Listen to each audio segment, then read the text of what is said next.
I want to talk to you today about the beginnings of the Greek experience as far as we know it. And I should warn you at once that the further back in history you go, the less secure is your knowledge, especially as I will be doing at the beginning of our talk today, when you are in a truly prehistoric period. That is, before there is any written evidence from the period in which you are interested. So what we think we know derives chiefly from archaeological evidence, which is, before writing, mute evidence that has to be interpreted and is very complicated and is far from secure. Even a question such as date, which is so critical for historians, is really quite approximate and subject to controversy, as is just about every single thing I will tell you for the next few days will be, even more than usual, subject to controversy about the most fundamental things. So what you'll be hearing are approximations, as best we can make them, of what's going on. Well, we begin our story with the emergence of the Bronze Age in the Aegean Sea area. That appears to have taken place about 3000 BC. I think these days they date it down about another century to about 2900. Precision is impossible, don't worry about that. And what we find, the first example of a Bronze Age, and I use the word civilization now for the first time, because before the Bronze Age there is nothing that we would define as civilization. Civilization involves the establishment of permanent dwelling areas that we call cities, as opposed to villages. Agricultural villages will have existed all over the place in the late Stone Age, in the Neolithic period as it is known. But there is a difference, and a critical difference is that a city contains a number of people who do not provide for their own support. That is to say, they don't produce food. They need to acquire it from somebody else. They do various things like govern and are priests and are bureaucrats and are other non-productive activities that depend upon others to feed them. That's the most narrow definition of cities.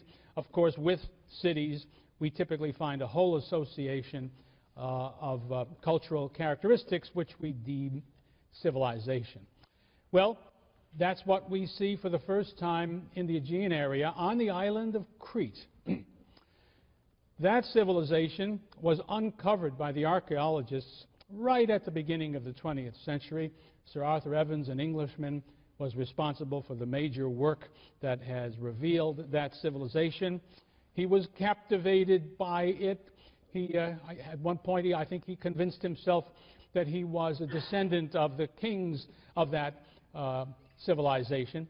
But in any case, he named it. He named it after the legendary king of Crete, who appears in the Greek mythology by the name of Minos, M-I-N-O-S. So he referred to that civilization as the Minoan civilization.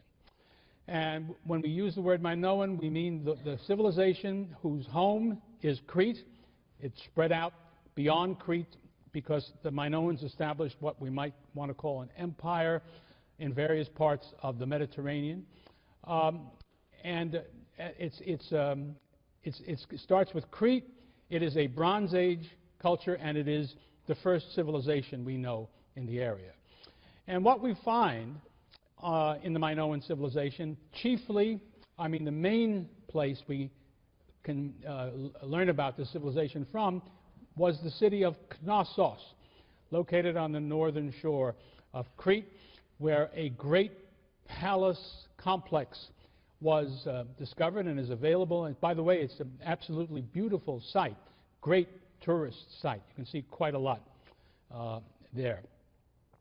Anyway, that when you examine that site and draw the conclusions that are inevitable from examining it, and also, I should have said, all of the Minoan settlements, you realize that they look and seem very much like older civilizations that have grown up in the ancient Near East.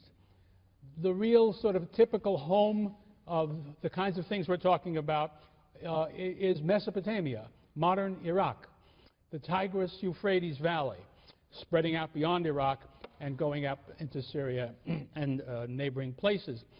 It, too, was very similar to the civilization, apparently a little bit newer, in the Nile Valley in Egypt, about which we know a great deal more than we know about the Minoans, because, as you know, in the 19th century, scholars discovered how to read the languages that were written in Egypt and in Mesopotamia, and are able to develop something approaching history for the period we're talking about. That is not true for Crete, because although they had a script, and we have available to us tablets with those writings on them, to this day, no one has deciphered the language written by the Minoans, and therefore we don't have that kind of knowledge. So, barring that, nonetheless, what we see reminds us very much of these ancient Bronze Age, early civilizations, and so that will be significant as we talk about how the Greeks differed from that. Which gets us to the Greeks. Excuse me, the Minoans are not Greeks. Strictly speaking, what do we mean when we say somebody is Greek? We mean that his native language, not one that he's acquired subsequently, but the one that he learned as a child, was Greek. Some version of the Greek language. These are linguistic terms. But of course, the people who spoke them, especially in the early years, tended to be part of a relatively narrow collection of people who intermarried with each other chiefly, and therefore developed common cultural characteristics. So, of course, the language is only a clue. When you speak about Greeks, you will be speaking about something more than merely the fact that they spoke a certain language. In the 19th century, there was a lot of talk about races. There were people who spoke about the Greek race or similar races for quite a long time. In the science of anthropology and subjects like that, it's been determined that those terms are inappropriate. They suggest there's something in the genes that explain the characteristics of a particular people. That is certainly not true. So let's understand each other. We're talking about a culture when we're talking about the Greeks, which is most strikingly signified by the language that is spoken. Well, the way we can reason things out from the evidence we have suggests that Greek-speaking peoples came down into the area around the Aegean Sea perhaps around 2000 BC, about 1,000 years later than the emergence of the Minoan civilization at Crete. And again, I think these days they tend to downdate it by another century or so, so it might be around 1900 BC. And we really don't know very much about these early Greek settlers. And we begin to know more about, 300-400 years down the road, when there appear buildings and settlements in the world later inhabited by the Greeks, as we know, to which we give the name Mycenaean. Now, that derives from one site in the northeastern Peloponnesus called Mycenae, and the name is given because in the poems of Homer, the Iliad and the Odyssey, the leading Greek king, the man who is the leader of the expedition to Troy, is Agamemnon, who is king of the Argolid region, and his palace and his home are at Mycenae. And that's why we call the entire culture Bronze Age culture, running from about 1600 to perhaps as late as 1100, but perhaps not so late. That's what we mean when we speak about the Mycenaeans, the Mycenaean period. And please keep it in mind that they are Greek speakers. And we know that with confidence, something we didn't know at the beginning of the 20th century, because written evidence is available on a bunch of clay tablets that were accidentally baked in some conflagration in these places. Same thing is true of Knossos in Crete and perhaps a few other sites in Crete. Not at the same time, but the reason we have any written evidence at all is that where we have it, there was some kind of conflagration that produced a fire that baked clay into a pottery. If in the normal course of events, clay dissolves and disappears and any message on it is erased, in other words, this was not meant to be a record to be left for the future. It was an accident. These things that we discover, these writings that we discover, were meant as practical, for practical usage in ways that I will tell you about in a little while. So anyway, that writing, let me back up a step. When Evans found writing at Knossos, he found two, well, he actually found 7, but only 2 that turned out to be significant. 2 kinds of script. I shouldn't even say script. That sounds like he's writing a nice cursive line. 2 kinds of writing. One, because he couldn't figure out what they were, he called one linear, meaning it's a linear script, A, and linear B, because he could tell by careful analysis that they were different, and he could tell which pieces belonged to which. Linear A is earlier, and it is associated, it is clearly the language used by the Minoan kings at Knossos and other places. Linear B resembles linear A, but it is clearly different and later, and one reason we know that, we know it mostly from stratigraphy, but we can also tell because it's a much simpler script, but by no means simple. These are not alphabets. These are syllabaries. Every symbol represents a syllable. In other words, typically 2 letters rather than 1. That's a nice step over having having loads and loads and loads of symbols representing lots of things, which is true more of linear A than linear B. But it's still, we're talking about something approaching 60 symbols in a syllabary. And when you think about how hard it is to learn to read when you're only using 26 symbols, and how few Americans do learn to read, I keep reading in the paper, it's not an easy thing. It's not a simple matter. Imagine what it would be like if you had to learn about 60 such things. Well, of course, what follows from all of that is ordinary people did not. What we learn ultimately from our decipherment of linear B, which I've just skipped over, which was done in the 1950s by a brilliant young architect who loved solving problems of this kind and was able to discover that this was an early form of Greek and that he could essentially make out what it said. At first there was doubt and controversy, which has completely gone away as more and more examples of this writing have become available, and scholars are now able, by and large, to be confident that they know what these things say. So, the fact that this was a Greek script that was available in the Mycenaean period tells us very confidently that the Mycenaeans were Greeks. But of course, a lot was known about these Mycenaeans well before the syllabary was deciphered. It's worth saying a word about that because I want to undermine any great confidence that you may have in what you can believe that scholars tell you, because we keep finding out how wrong we are about all kinds of things.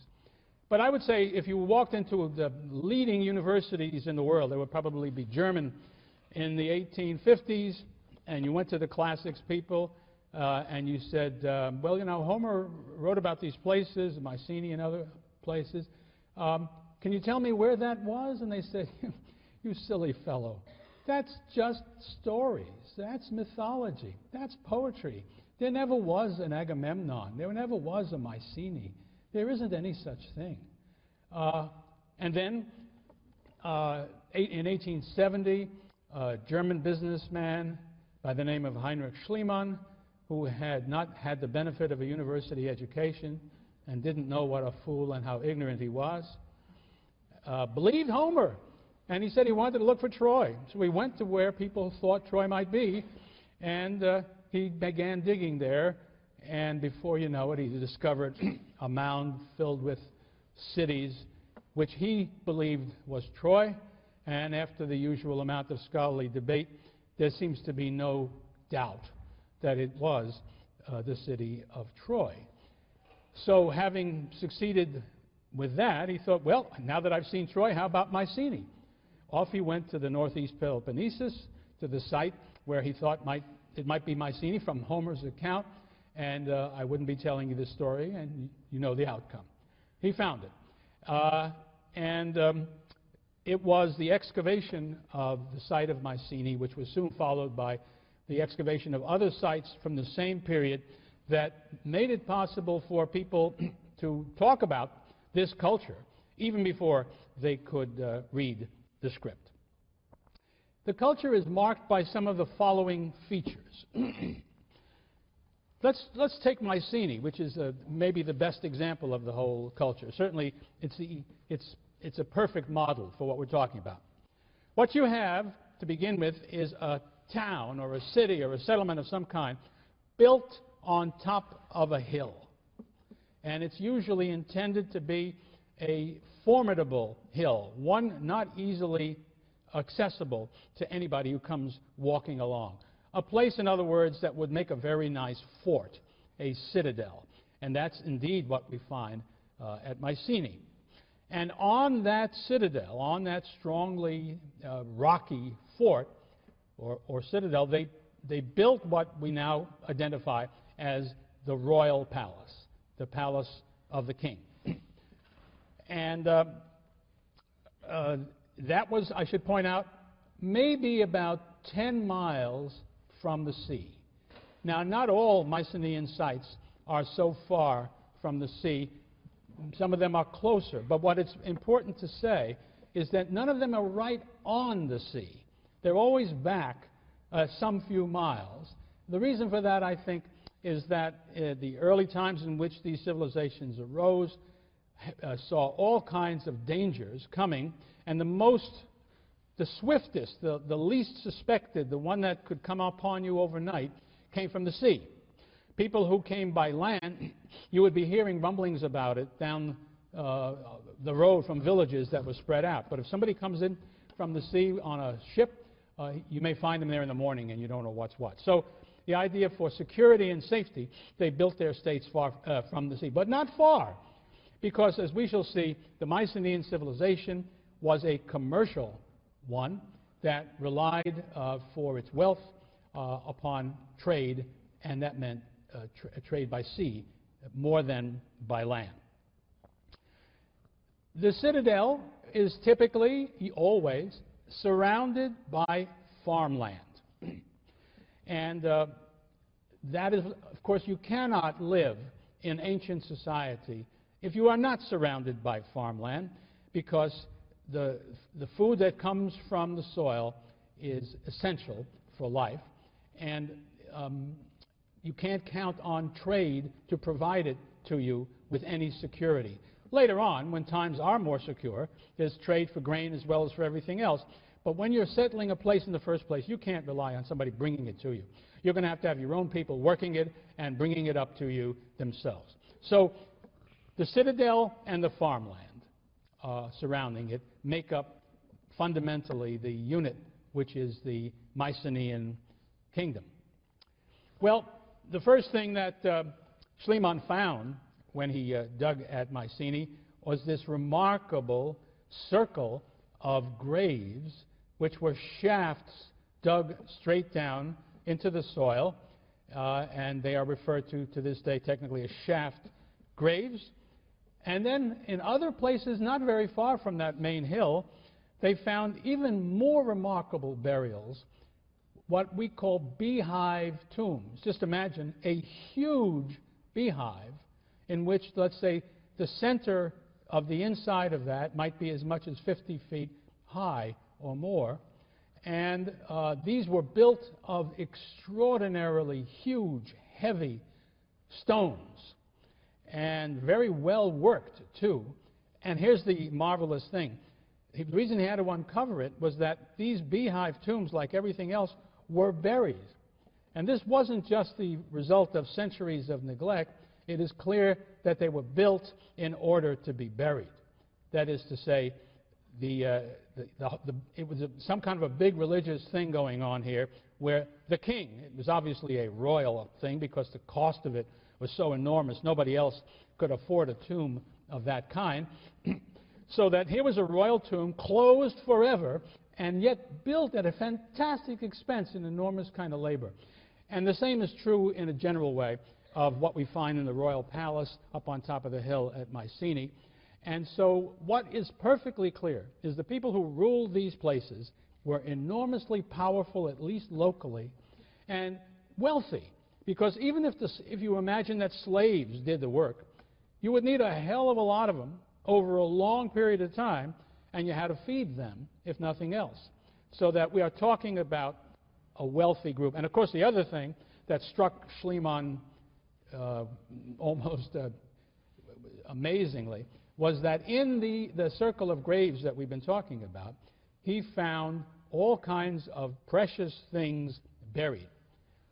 The most striking of which were death masks made of pure gold on the remains of the body, but also jewels and implements and weapons of very high expense. That's what, of course, makes it clear they were royal in their character. By the way, and there are only a few of these graves over a large period of time. So you must imagine these are successive kings who are being buried in this, what must have been sacred soil. So that makes it clear we're talking about a wealthy civilization, at least in which the rulers are wealthy, and in which the rulers, of course, are very powerful. Now, what we learn both from archaeology and from references in the Linear B tablets is that they engaged, these cultures engaged in trade to a significant degree. You find Mycenaean elements, tools, other things, pottery particularly, of a certain kind, all over the Mediterranean Sea. You find it in datable places, and that's why we can give this some kind of date, such as in Egypt. The Mycenaeans had a regular trade with Egypt. You find Egyptian things in Mycenae and vice versa. And also, presumably, much of it must have gone into Mesopotamia. Some of it went all the way to the Western Mediterranean. This was a civilization that was not shut in on itself, but was in touch with the entire Mediterranean region. The major thing they seemed to be selling were aromatic oils in little vials. Think of them as, well, some combination of oil and perfume. I better say something about oil in the ancient world so you get a grip on what's going on here. The ancient Greeks had no soap. Think about that for a moment. That's a problem, isn't it? And yet they wanted to get clean. And so what the device they used was to take oil, typically olive oil, spread it on themselves, then get a scraper, a metal scraper, and scrape off the oil with it, what was underneath the oil, and then finally take their bath, and out they would come and be clean. Oil is a wonderful thing. Olive oil is a great thing. In certain forms, you eat it. The olive itself, you use it to cook with as oil. Some people just put oil on their salad. I myself can't stand it. But the point is, it has to. But that's not all. If you get oil, crush the oil from the olives that come down from the trees, that's a nasty smell that it has. So if you're going to use it for this purpose, it's not going to be good by itself. You've got to put some nice perfume onto it in order for it to be usable. Just as your soap would be pretty horrible without any perfume on it. So it looks as though what the Mycenaeans did, Greece is filled with wonderful olive trees. And so they obviously took the oil from those olives. I'm sure they sold it in various forms, but one of the most popular was for this purpose. Everybody in the Mediterranean wanted it for the same reasons, and obviously these Mycenaean sites had access to what they needed. It looks like, by the way, that they got much of the perfume from areas outside of Greece. Some of the best of it came from northeast Africa, as a matter of fact. You remember the Queen of Sheba from the Bible? I say that, but I shudder to think how many of you have read the Bible. But anyway, she was so rich as to attract the interest of King Solomon, because that's where those wonderful, fine-smelling things, frankincense and myrrh and stuff like that, was available, useful for this purpose. So they had to import that to make their goods as saleable as they wanted, and so on. So you have trade with the Mediterranean, and most especially the Eastern Mediterranean, because that's where the older, more sophisticated, more civilized cultures were, and that's where wealth was, too, compared to what was out in the West. And so that's the pattern of trade. And what you see is a kind of cultural unity, first of all, within the Mycenaean world itself. It is evident that these different Mycenaean towns, all through the Greek world, on both sides of the Aegean Sea, were in touch with each other. And one of the things that's interesting about that is you can see pottery styles that you can hardly tell whether they came from one end of the Mediterranean or another, if they're of the Mycenaean variety, because it was a single culture. I don't mean there were no local variations, but there was this general unity. I'm going to contrast that with the situation in Greece after the fall of the Mycenaean world. And I was going to say, not just in the Mycenaean towns themselves, but over the entire Aegean Sea, and indeed across the Mediterranean. In the years of the Mycenaean period, roughly from 1600 to 1100 or so BC, you are dealing with a largely unified culture. What is it? What do we talk about the world like these days? What's the cliche? Globalized world. It was a globalized world, except it was a little piece of the globe. But they didn't really know or care about very much outside of the Mediterranean area.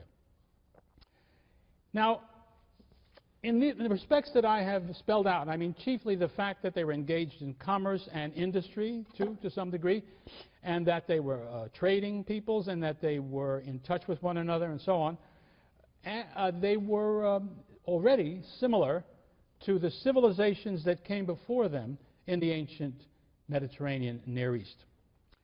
In those places, in Egypt, the Pharaoh, in Mesopotamia, at first individual city-states were ruled in the same way as everybody I'm going to be talking about now, by somebody who is a king, a monarch, a one-man ruler who is the warlord, the commander of the armies, who has the control of the power in the state.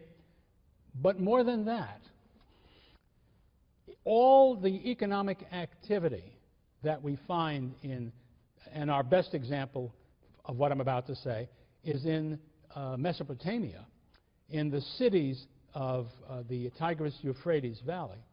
The ruler there, from his palace, assisted by vast groups of bureaucrats, directed the economy of his land entirely and fully. Agriculture was overwhelmingly the activity, the most important activity of the people of that area, of any area. And so we have evidence that the king doled out seed for planting, instructed people just exactly when to plant, where to plant, what to plant there, when to fertilize it if they did. In Mesopotamia, they usually didn't need to because of the richness of the soil. and so on. In other words, you have a degree of centralized control of true monarchical power, of a wealthy monarchical power. Already, the model is there in Asia. And again, I want to say it's the same, but in a special way in Egypt, because in Egypt, the whole Nile Valley, because I think of the nature of the Nile Valley, became totally centralized under the rule of one man, the Pharaoh, and he commanded the whole thing. It took longer for anything like that to happen in Mesopotamia, although it ultimately did. When we get, for instance, down to about 1750 BC in Mesopotamia, at Babylonia, which is at that point the dominant kingdom of the area, King Hammurabi has just about the same power as a pharaoh would in Egypt. It's also worth pointing out that these rulers had full religious authority for their rule. In the case of the pharaohs of Egypt, the pharaoh was himself a god and insisted on being worshipped in that way. In Babylonia, for instance, and this I think was typical, Hammurabi was not a god. But as we know, thank God, by the great stele that he left that's now in the Louvre, the law code of Hammurabi is available to us, and there's a preface to it in which he basically explains why should you obey the rules that I am now laying down for you. And his answer is, because the top god of our world, Marduk, appointed me in that place, and I'm doing what he wants me to do. And if you cross me, you cross him, and that's bad news. That's a rough translation.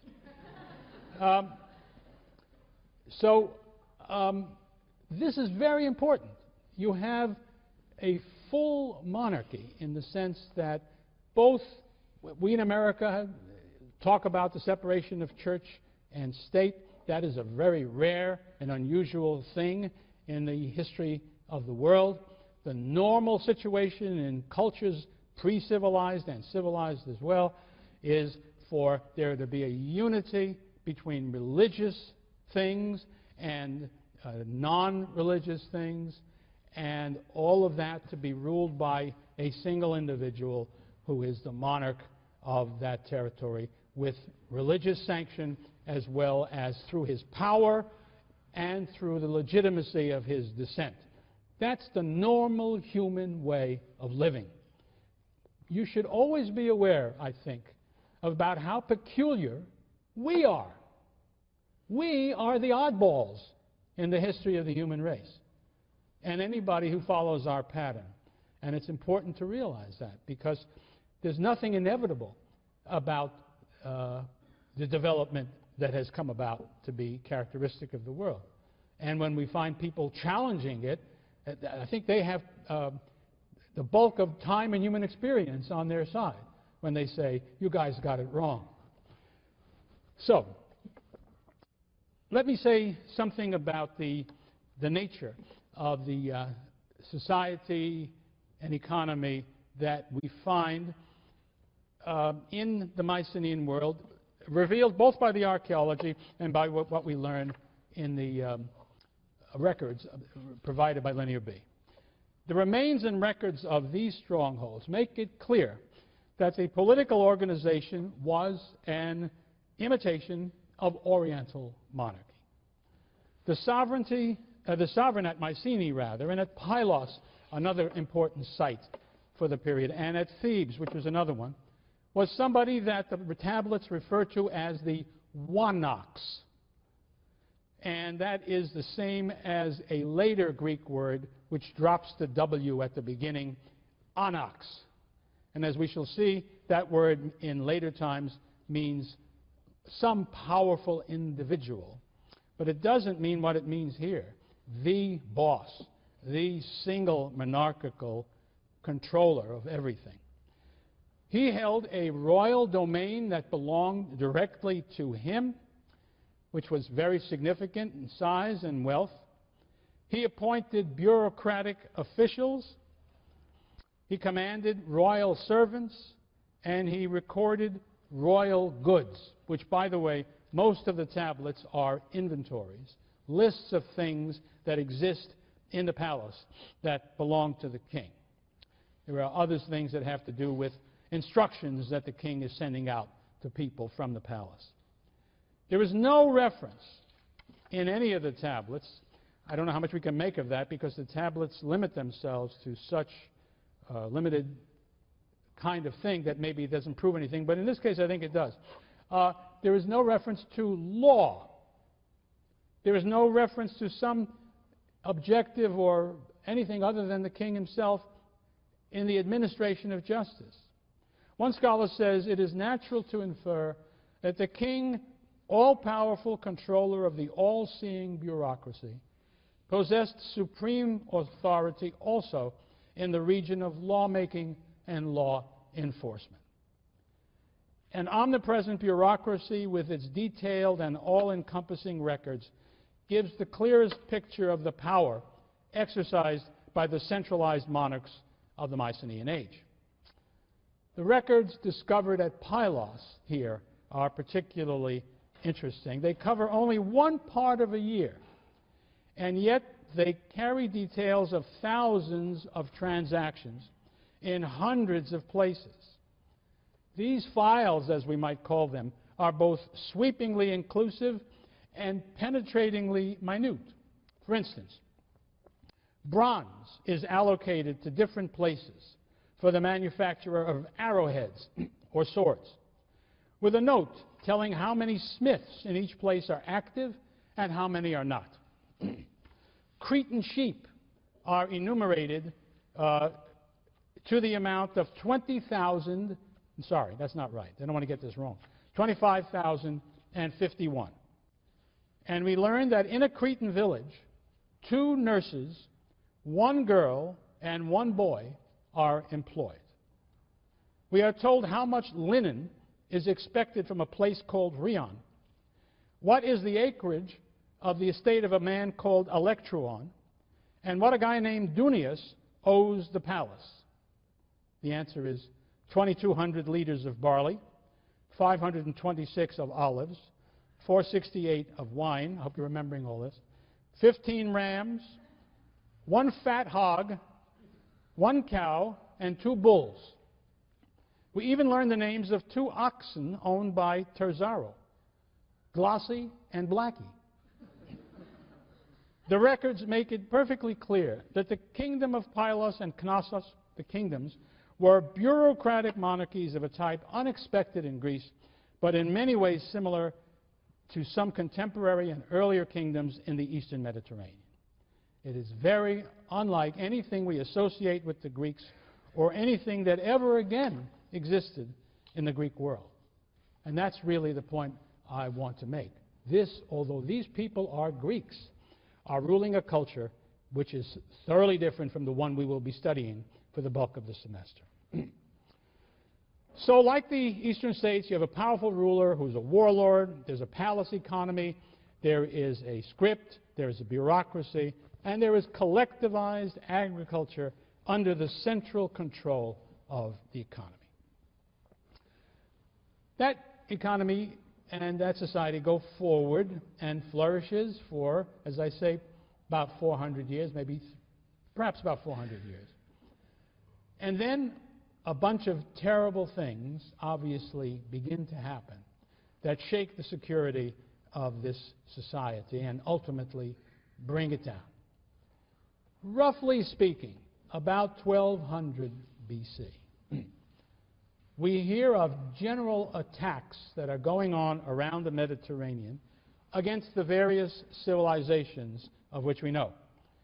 Egypt experiences a number of attacks from the outside world. Chiefly what we hear about is from in the area of the Nile Delta, right there on the Mediterranean Sea. Among those attackers, there are others besides. There are attackers from Libya, we hear, but there are also attackers that are simply called from the sea people attacking.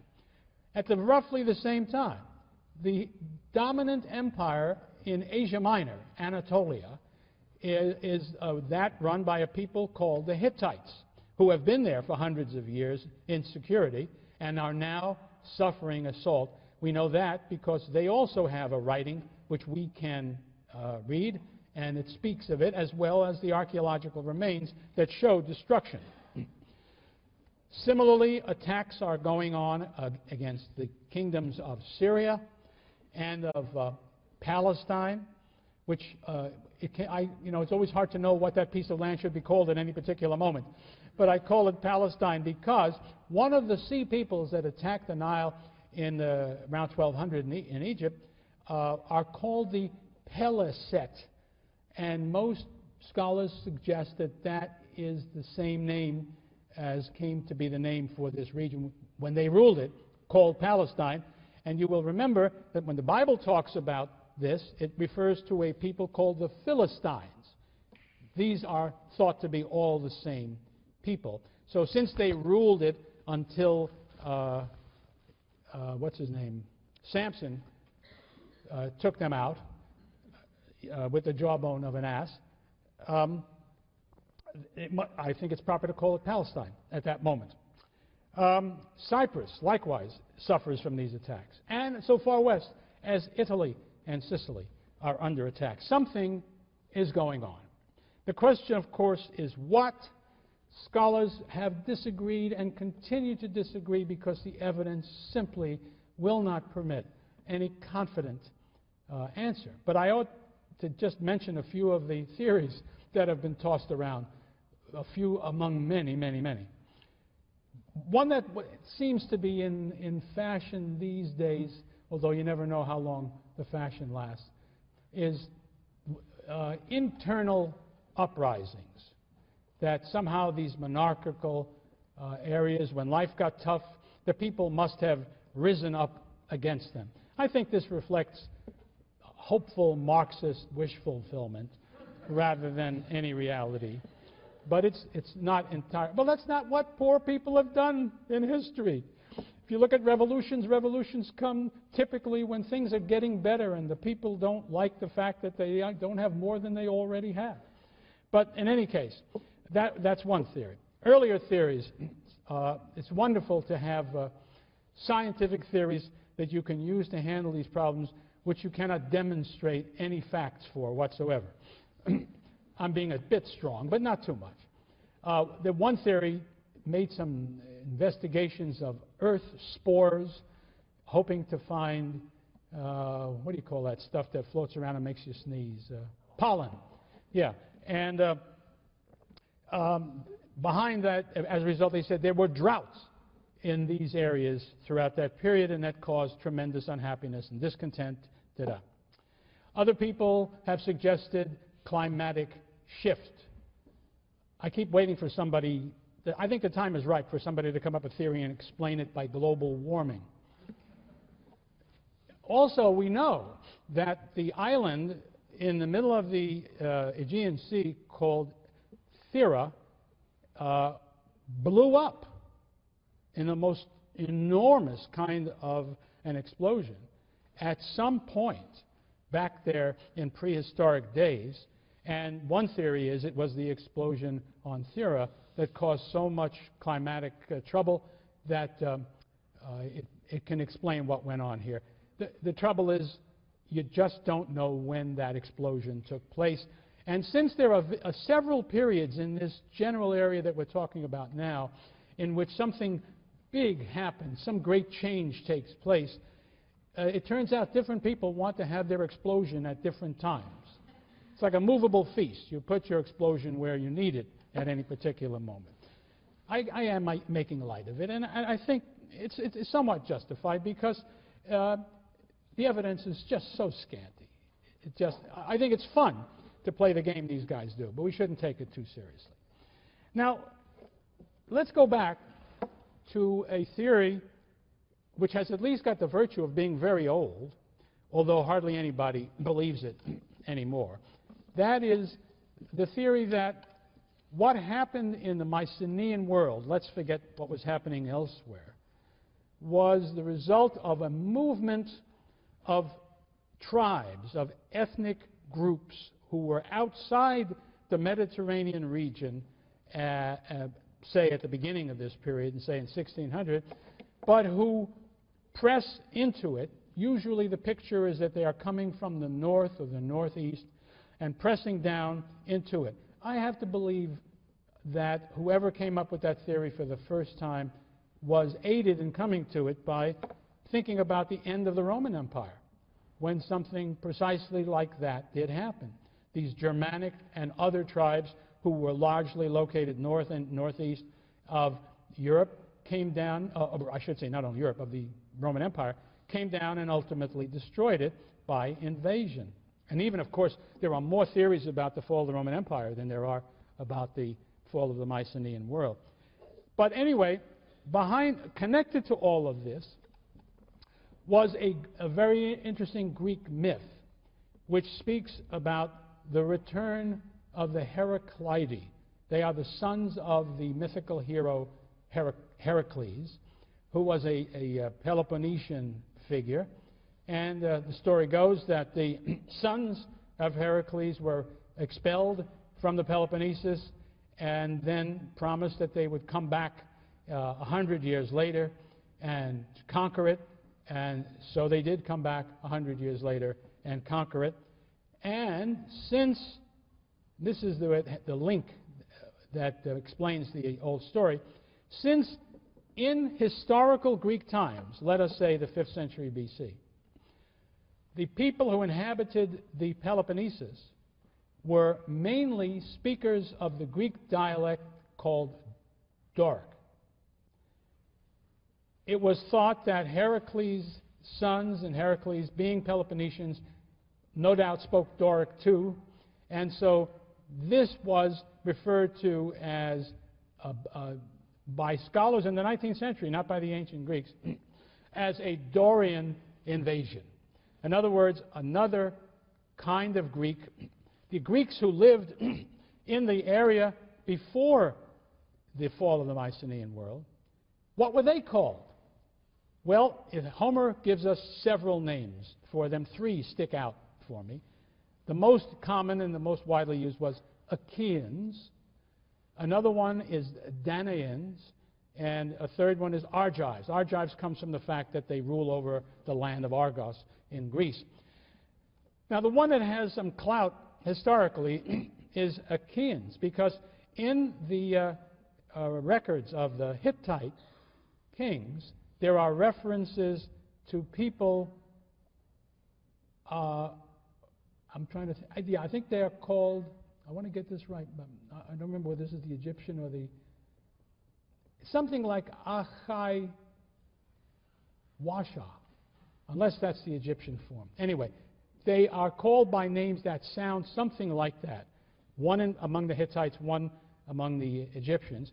And it's so easy, given the fact that the letter W dropped out of the Greek language between the Mycenaean period and the classical period, you could easily imagine that these people were referred to themselves as Achai Woi, and when the W drops out, they are Achai Oi, which is what Homer calls them. And so the idea here is that the original Greeks who came in were what we call Achaeans, and that when these disturbances came, and if the Dorian theory is true, Dorians either killed them all or dominated them, possibly intermarried with them, but dominated them and washed away, wiped out the use of the Achaean language and imposed their own Dorian language upon it.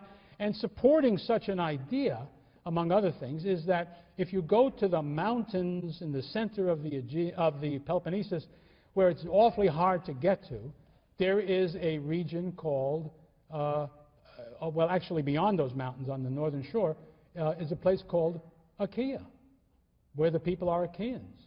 And so the theory might be, well, they were driven away from their old homes in the southern Peloponnesus and went up to the northern Peloponnesus. And then there are the people in the mountains of Arcadia who also don't speak the Doric language, and maybe they were driven up there to escape. So those are the things that help people decide that the Dorians may really have been the sons of Heracles who actually invaded, and that what we find after the fall of the Mycenaean world in Greece are some of the following things that were not typically found in the Mycenaean world. First of all, iron weapons, not bronze ones. A kind of a pin used to hold your cloak together called a fibula, unknown in the previous period. The building of buildings in the shape of what the Greeks called a megaron, a rectangular center which has a hearth in it, a front porch and a back porch, which will be the style in which Greek temples are built in the historical period. That appears for the first time after the fall of the Mycenaeans. We know that the Mycenaeans buried their dead by inhumation, those great tombs, those great grave things, and even the common people outside them are buried in graves. Whereas in the historical period, these people were cremated rather than buried. In the world of Homer, that's what we see. So the idea that was put forward in the 19th century was that the Dorians, who were a less civilized, tougher, meaner, harder fighting people, assisted by the use of iron and in their weapons, which is superior, allegedly, to the bronze, came down, defeated the Achaeans, imposed themselves on them where they could, drove them away where they couldn't, and that explains how things went. That has been attacked and is largely not believed these days for a whole lot of technical reasons that I don't want to trouble you with right now. I do not think we can believe that simple story as it stands. It is too simple, and there are too many things that it doesn't account for, and there are too many things that would suggest that it's not correct. However, I am not sure there is nothing in that story. And here I really am influenced most strongly by my colleague, Professor Jerome Pollitt, now retired, who was our history of art and archaeology guy, who has a notion that is very nuanced and sophisticated, and it appeals to me quite a lot. He suggests that there were indeed Greek tribes from the north who spoke Dorian dialects, who came down during this period attempting to come into the richer and better settled world of the Mycenaeans, and they didn't come down and then go away for 100 years and then come back, but rather they came down in waves of tribes and families and so on, exerting gradual pressure, pushing in when they could, retreating when they couldn't, and so on. And for this, I think there's a very good, whether or not you accept the Dorian idea, I think we should find attractive the idea that if there was an external invasion, it came in this way, over a period of time, a century or two, with success and then retreat, not having success, flight, all that kind of stuff going on. Because the Mycenaean centers all reveal for that stretch of time that they're scared. The proof of it comes from strengthening their already quite strong walls in almost all the sites that we see. And also, this is a very important fact, if you're expecting to be attacked and besieged, as all these citadels would be by an invader, you want more than anything else a water supply. But they didn't necessarily have good water supplies in such circumstances. And so we see the building of water holders in these places. There's a very striking one. The next time you go to Mycenae, don't miss the cistern that was dug in the mountains, on the hillside, within the walls at that period. It's deep, and you better take a flashlight because it's as black as it can possibly be. But they spent a lot of time, energy, and money on being sure that they would have a supply of water to hold them for a long siege. I think that indicates that something of the kind is going on. And then we see that when this culture comes to an end, it is accompanied by people fleeing, getting away from the Mycenaean world. Some of them go only so far as Athens, which had the good fortune somehow of not being destroyed. One of the few important Mycenaean places that is not destroyed. So for some reason it was safe in Athens, and some fled to Athens. Others had to keep going and settled on the islands of the Aegean Sea. For others, it was necessary to go further and to settle the west coast of Asia Minor, which indeed this is the great period of Greek settlement on the west coast of Asia Minor.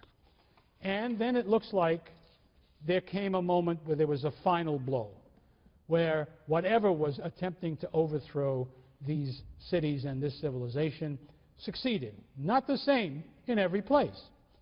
The fall of Pylos is generally thought to be around 1200 BC. Mycenae itself, maybe 50 years later, and other places later than that. I think it's very important to notice that some of these places that were big in the Mycenaean world were entirely abandoned and not settled again by the Greeks. Buried, lost. People didn't even know where they were. That's extraordinary. That only happens when something very, very large drives people away from an inhabited site. And so here's where Jerry Pollitt's analogy to the fall of Rome seems so very appealing.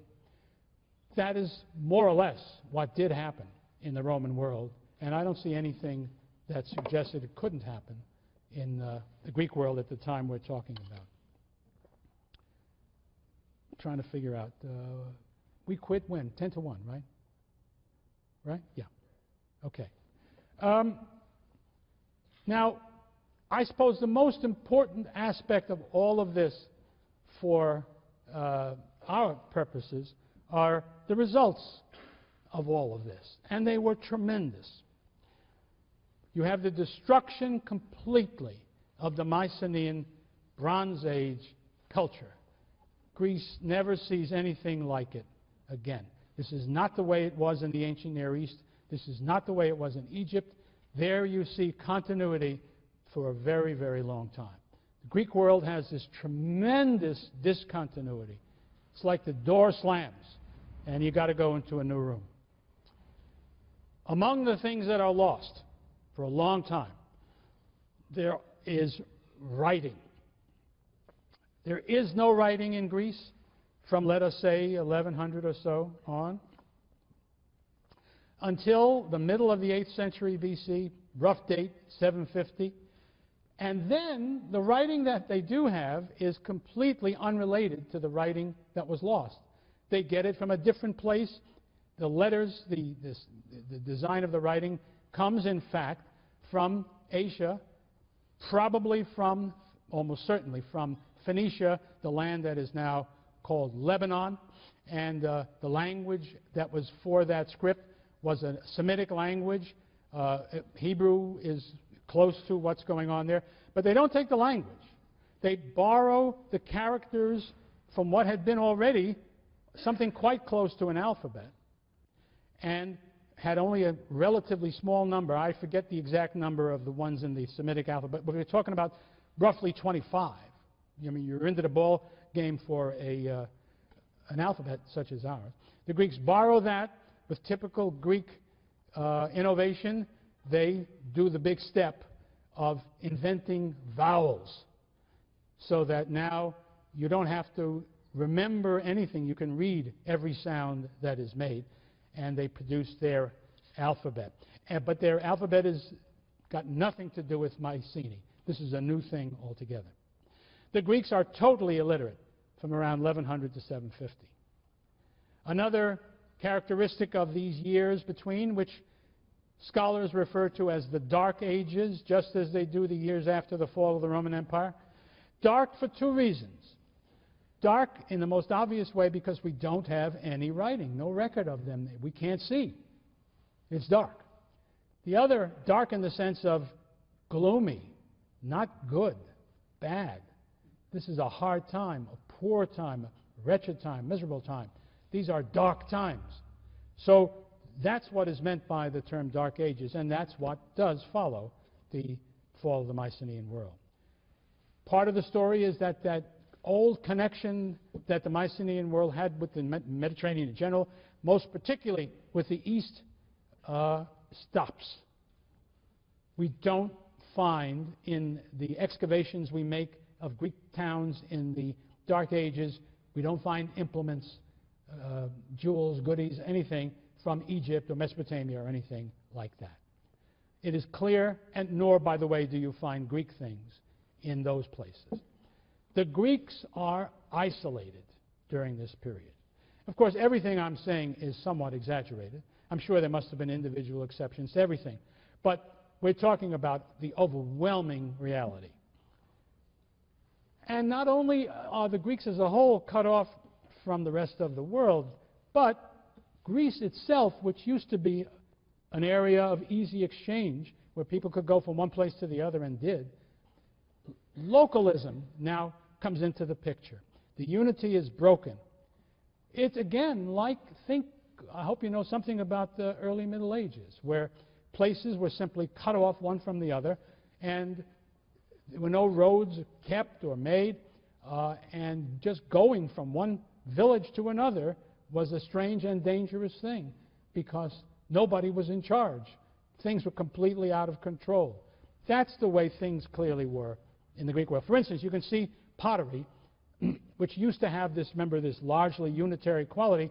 You can tell, if you're at all experienced with it, very easily, if you go, let's say, to the year 900 BC, you can tell if a pot comes from Athens or if it comes from Pylos, or Pylos, they're probably out of business, Thebes or someplace else, because they have their local characteristics which are perfectly obvious, which suggests that they're not seeing each other's goods, they're not trading them, they're simply working within their own very narrow ambit.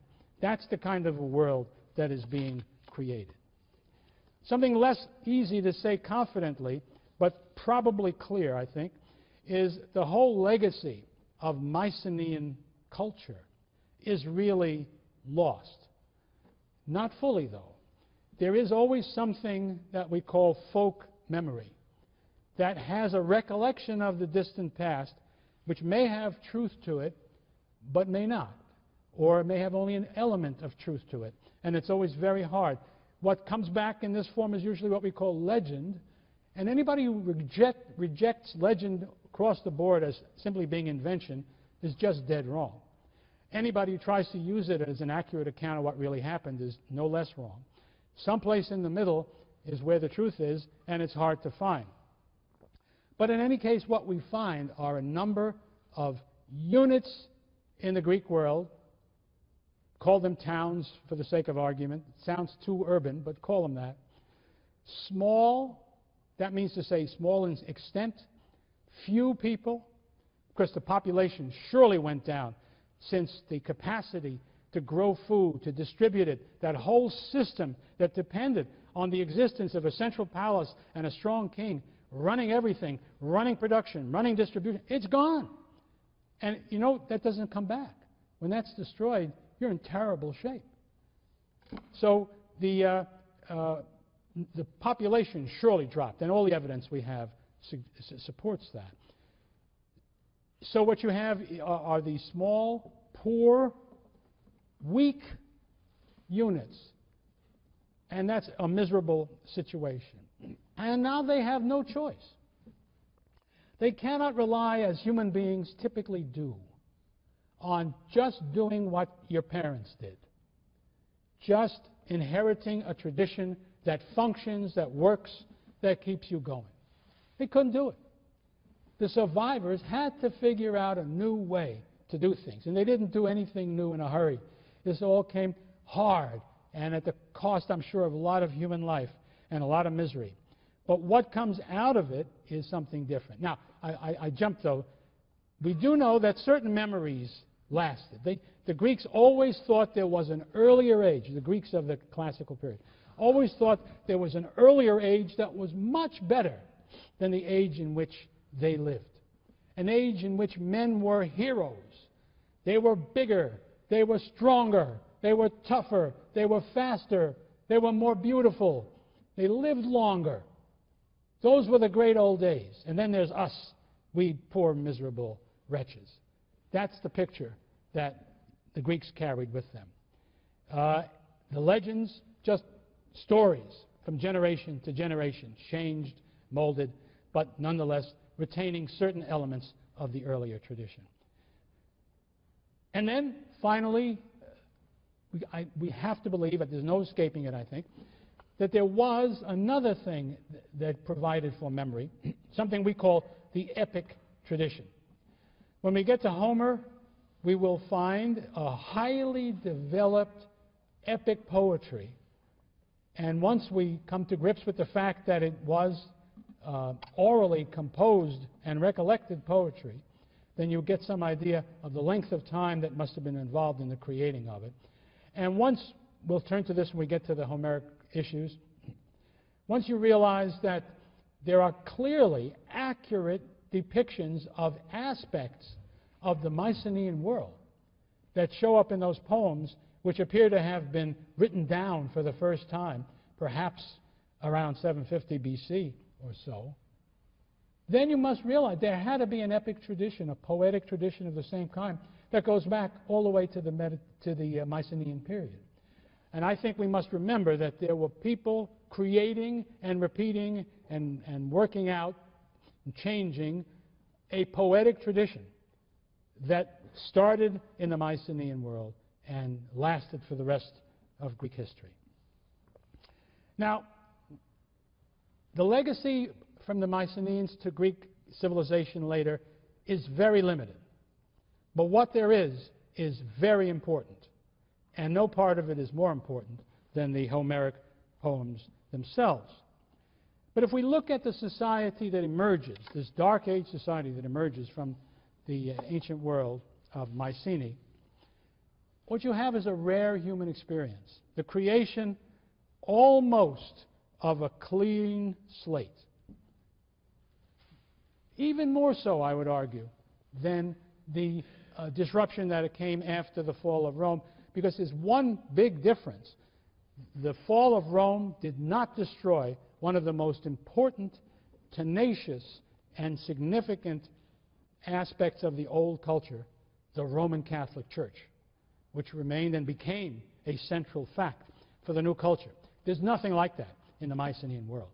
We are really talking about something that's almost entirely fresh.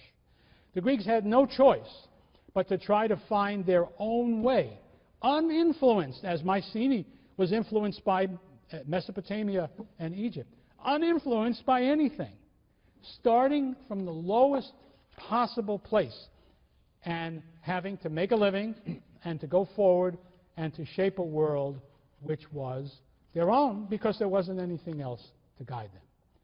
Next time we'll take a look at the Dark Ages and the world of Homer.